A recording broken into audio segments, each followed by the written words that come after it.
छठ पूजा के शुभ अवसर पर होने वाला है पवन सिंह जी का बड़ा स्टेज शो। हेलो नमस्कार दोस्तों, कैसे हैं आप लोग। आशा है कि आप लोग अच्छे और स्वस्थ भी होंगे।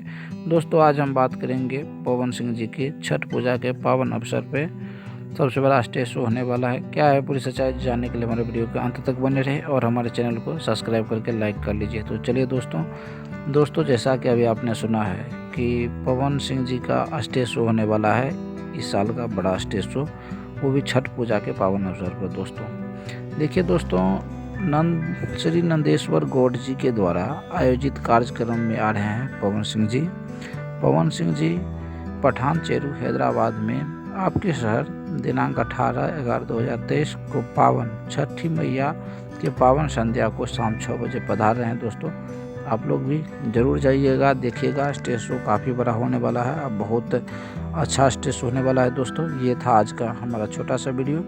कैसा लगा आपको वीडियो कमेंट करके बताइएगा दोस्तों, और हमारे वीडियो को देखने के लिए आपको दिल से धन्यवाद।